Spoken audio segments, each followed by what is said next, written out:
Hello po everyone. So for our teaching time, we will be studying the book of Psalms, chapter 10. Let me start po by reading from chapter 1. It says here, "Why, O Lord, do you stand far away?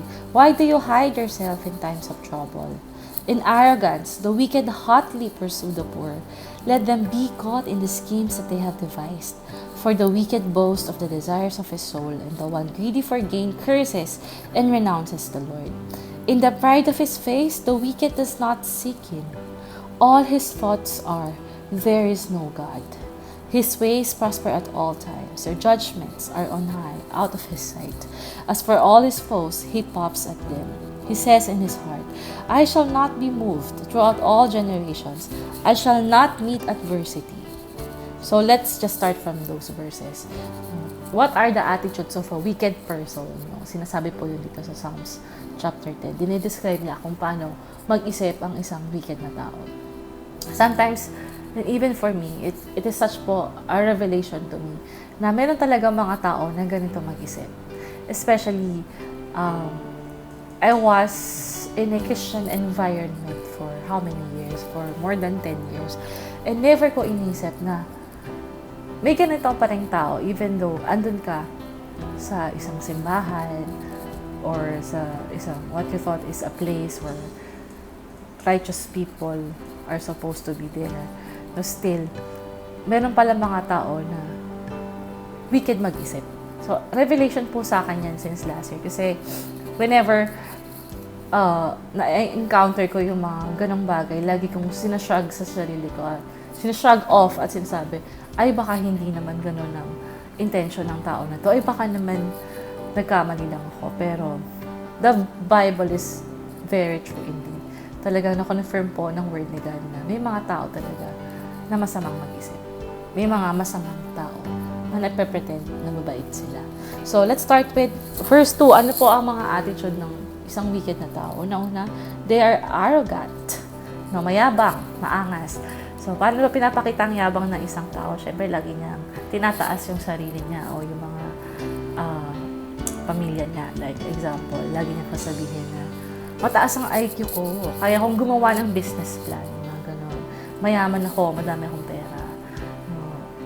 I've been here for a very long time. No one can move me. No, full of arrogance ang isang wicked na tao. And it says here, they hotly pursue the poor. So, yung mga wicked na tao, no, they are very powerful and pinupurso nila yung mga taong mahihirap. Bakit kaya? Yung alam nilang walang laban sa kanila. Arrogant sila when it comes to pursuing the people na alam nilang walang laban. No, ganun. And it says here, na in verse 2, na they like to plot wicked schemes. No, they devise it. Meaning talagang pinag-iisipan nila, pinagpaplanuhan nila, gabi-gabi, umaga pagising nila. Yun yung mga nasa isip nila, no? Meron pa nga na pinagmi-meetingan. Linggo-linggo, meeting, like, kung ano ang ginawa ng mga righteous people. Ganito daw, ganito yung sinabi nila. So, ano ang laban natin dito? Anong dapat natin gawin? Ganyan. So, they plot about schemes like this so that they could destroy the poor. So, they could destroy those who are righteous, who are exposing them, who are against them. Diba? And in verse 3, it says here, the wicked boast of the desires of his soul, and the one greedy for gain curses and renounces the Lord. Now, they may sound like they love the Lord, but in their hearts, now, if you would just look, that they are renouncing God. Now, they are greedy for gain. Now, mga wicked na people daw, they are greedy. Greedy for gain. So, it means na it will never be enough for them. They want more. Like, kunyari, mayroon naman silang church building, pero they want more. Kailangan nila ng tower. For what? For what purpose? Kailangan ba talaga siya? Or they just want to gain another thing. Sometimes it shows their pride or it boasts their ego. Ganito ang mga wicked people. They are very greedy na they're not contented with just this. They want more. they pursue more. Like yung mga 2 million pesos sa sweldo a month, they want more. Na sadly, there are who claim to be spiritual leaders na who are really greedy for gain. Sometimes ang iniisip natin ng mga wicked na tao ay yung mga makasalanan, yung mga hindi pa nakakakilala kay Lord. Those are the people that we define as wicked. But no, they are sinners. They need the Lord. But yung mga wicked na tao, as the Bible describes it, these wicked people, they are pretending to be good people. But they quietly do that. And later, malalaman natin how they move. No, they're like lions, who quietly crawl over their victims. Sometimes we think na yung mga sinners, they're the wicked. No, the wicked people are those who know what is right. Tinuturo nila yung mga tama, ngunit ginagawa nila ay yung masama. Because they are greedy for gain. Itong mga tao na to na hindi kontento. Na I know someone that is a spiritual leader, self-claimed spiritual leader na earning 2 million a month. And then, is not even contented with that. He have other churches in different locations wherein pati doon sa mga other churches na yun, may mga main pastors doon, pero still, kumukuha pa rin siya ng money from that. So, hindi siya kontento. Even though he didn't work for that church to grow, kasi wala naman siya dun eh. Malayong lugar yun. But still, he needed to have a gain from that. Talagang kukunin pa niya kung ano yung meron doon. May times pa nga na hindi niya pa sasweldohin yung main pastor doon because hindi na-meet yung quota financially. But still, he will get something from them. Siya, meron pa rin. So, those are what we can call greed. Diba? Kasi, milyon-milyon na yung natatanggap mo buwan-buwan. Pero pati yung maliliit na mga other churches mo, pinlant mo, kailangan may makuha ka pa rin. Diba? It will never be enough for them. They always want to gain more. That's why, kahit okay naman yung church nagko-function, they still, those greedy people, those wicked people still want to have more to be done. And for what purpose? We never know. No? It's because they just want more gain. In their hearts, you may think, in their words na sila ay para kay Lord, pero in their hearts, they are not. God hates greed. So, in verse 4, sabi dito, in the pride of his face, the wicked does not seek him. All his thoughts are, there is no God. So, may pride sa kanyang mukha. You can see that pride from his face. And he actually does not seek the Lord. So, pastor, ano naman, okay naman, nagdadasal naman siya, nagde-devotions naman. But you know, how will you know if that person is not really seeking God? No, that person, hindi siya kinakausap ni Lord. No, I know this spiritual leader, self-claimed spiritual leader, na sinasabi niya na hindi daw kinakausap ni Lord ang mga tao. Wow. So, God doesn't speak to people daw. No. He even accused one of the staff na nag-work sa kanya na I think kinakausap mo ay devil, hindi si Lord. Ganun. Kasi that staff knows that God talk to him. So this wicked person might portray an image na spiritual siya, pero he doesn't seek God. Bakit? Una-una, hindi niya naririnig yung voice ni Lord. Kumbaga lumabas sa bibig niya na hindi tayo kinakausap ni Lord, which is not true. God speaks to us. Even sa Bible po, makikita natin na God speaks to people. God spoke to Moses. He wrestled with Jacob. No, God spoke to Abraham. No, Jesus even showed himself to Saul, di ba, when Saul was still a sinner during that time. So, if you will claim na si Lord hindi kinakausap ang mga tao, then it's not biblical. No, ang biblical po, Lord speaks to His people. At hindi lang po siya sa leader na nakikipag-usap. God speaks to His people. Sa mga prophets, kila Jeremiah, kila Isaiah, God speaks to people. No, He just doesn't just, ano yun, paano mo masasabi na si Lord ang nag-guide sa'yo kung hindi ka pa naniniwala na kinakausap ka ni Lord, diba? That's very contradicting to the Bible, to the faith that you are speaking about. Okay, so let's continue. In verse 5, it says here, His ways prosper at all times. Your judgments are on high, out of His sight. As for all His foes, He puffs at them. So, very ironic for us. Kasi karamihan ng mga Kristiyano ay naniniwala sa prosperity gospel. That when God is blessing you, when God favors you, He will bless you financially. Ganun ang paniniwala ng Christians ngayon dahil sa prosperity gospel.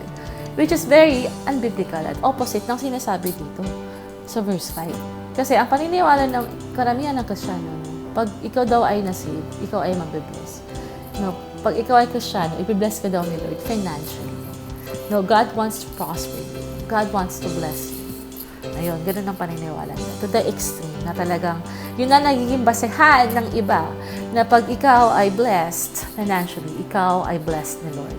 Which is not true at all. Because in verse 5, it says here, the ways of the wicked prospers at all times. Wow, parang opposite to ha. So, ibig sabihin, hindi porket financially prosperous o healthy ang isang tao, ibig sabihin righteous na siya. Because even the wicked people, their ways prosper at all times. Ito yung kanilang, kumbaga, pa-front. I'm blessed. I'm prospered. That's why I'm good. I'm okay. I'm okay with the Lord. But it's not what the Bible says. Sabi po dito, His ways prosper at all times. Yung judgment ni Lord, sobrang hindi nila maarok. Out of their sight. They don't consider the judgment of God. Kaya hindi nila naiintindihan na hindi ang pera ang basehan na ikaw ay blessed ni Lord. Dahil kinuha nila yung quote ng Jeremiah 29:11 at in-stretch nila yon like a rubber band, no? Pinalawak nila yon na God wants to prosper. Yung Jeremiah 29:11, it's a promise of the Lord for the Israelites. So, they took another verse out of context just to build this false doctrine about prosperity teaching, about God just wanting to prosper you na hindi lang po. Iyon ang goal ni Lord sa buhay natin. Yes, God wants to provide for all of our needs. Pero payamanin tayo, hindi po yun ang plano ng Panginoon sa bawat isa sa atin. Pwede kang yumaman pag nag-work hard ka, pero hindi po yun ang result ng salvation dahil may mga namamatay na mahirap pero Christians. Example na is si Lazarus and the rich man, di ba yung parable? Si Lazarus mahirap. Kinakain yung crumbs ng rich man pero he went to heaven. Okay? So that's not the basis of being a righteous man. Hindi po ang kayamanan. In verse 6, it says here, in verse 5 po pala, continue natin yan. For all his foes, he puffs at them. He sneers at them. Ganun daw po yung mga wicked.